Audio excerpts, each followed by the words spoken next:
یہ ہے New Zealand Pacific ocean کے بالکل ساؤتھ میں، آسٹریلیا سے 4000 کلومیٹر دور، دنیا کا سب سے پیسفل کنٹری۔ انڈیا اور پاکستان میں رہنے والے زیادہ تر لوگ میری طرح نیوزی لینڈ کو کرکٹ کی وجہ سے ہی جانتے ہیں۔ برینڈن میکلین آسٹریلیا، ڈینل وکٹوری، میں تو نیوزی لینڈ کو انہی کی وجہ سے جانتا ہوں کہ دنیا میں بہت زیادہ مشہور ہے اپنے پہاڑوں، اپنے لیکس اور اپنی خوبصورتی کی وجہ سے۔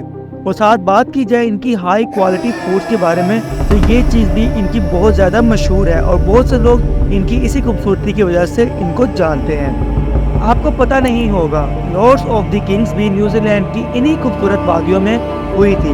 نیوزی لینڈ کا موسم بالکل یوکے کی طرح ہے، ہلکی سی گرمی، لانگ ونٹرز اور اچھی خاصی بارش۔ مگر اس کے باوجود نیوزی لینڈ کی پاپولیشن یوکے کی پاپولیشن سے 7% بھی نہیں۔ اگر آپ نیوزی لینڈ کا یہ میپ دیکھیں تو آپ کو نظر آئے گا تقریباً 80% نیوزی لینڈ خالی ہے اور وہاں کوئی نہیں رہتا، اور نیوزی لینڈ کی 70% آبادی نارتھ میں رہتی ہے اور 50% آبادی ادھر آکلینڈ میں رہتی ہے۔ اتنا زبردست موسم، خوبصورت سینری، ہائی سٹینڈرڈ لیونگ کے باوجود 80% نیوزی لینڈ خالی کیوں ہے؟ جانتے ہیں اس سوال کا جواب اس ویڈیو میں۔ اگر ابھی تک آپ نے ہمارے چینل کو سبسکرائب نہیں کیا، اس کو کریں سبسکرائب، لائک، کمنٹ، شیئر اور بیل آئیکن کو ضرور پریس کر دیں تاکہ آنے والی ہر اپڈیٹ آپ تک پہنچ سکے۔ سب سے پہلے آپ میپ دیکھیں تو آپ کو معلوم ہوگا کہ نیوزی لینڈ ہماری باقی دنیا سے بہت الگ ہے۔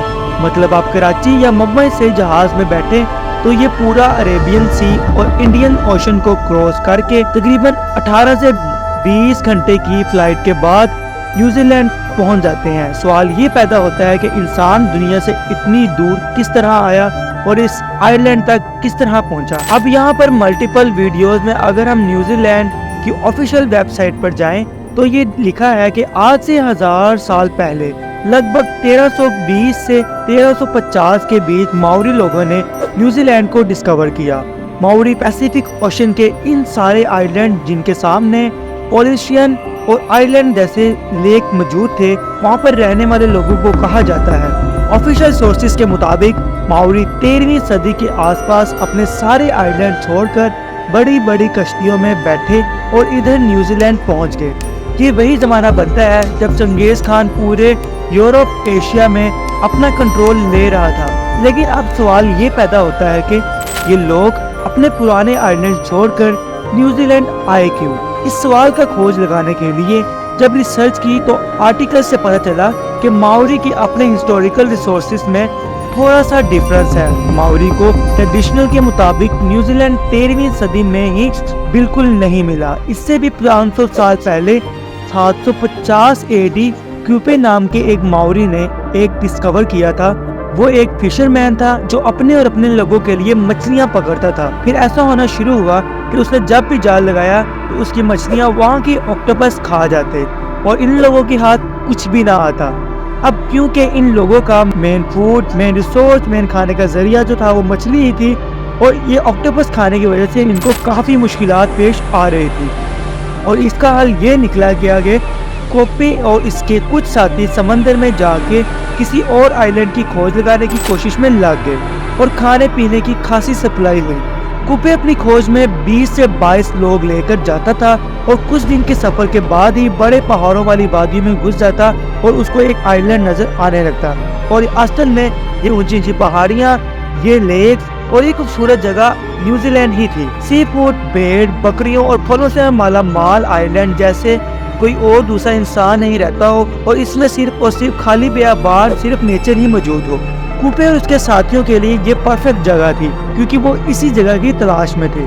کوپے نے اپنے چند ساتھیوں کو واپس پولیٹیشین آئی لینڈ بھیجا اور کہا کہ باقی ساتھیوں کو اس آئی لینڈ کی خبر دے دو، اور اس طرح نیوزی لینڈ پر ماؤری لوگ آباد ہونا شروع ہو گئے۔ 17ویں صدی تک ماؤری لوگ سکون سے نیوزی لینڈ میں رہتے رہے اور دنیا سے دور ہونے کی وجہ سے نہ ان کی کسی سے دشمنی تھی اور نہ ہی کسی سے کوئی خطرہ تھا۔ مگر یہ سب بہت جلد بدلنے والا تھا۔ یہ وہ وقت تھا جب ویسٹ انڈین اپنی طاقت کو بڑھانے کے لیے پوری دنیا میں پھیل رہی تھی۔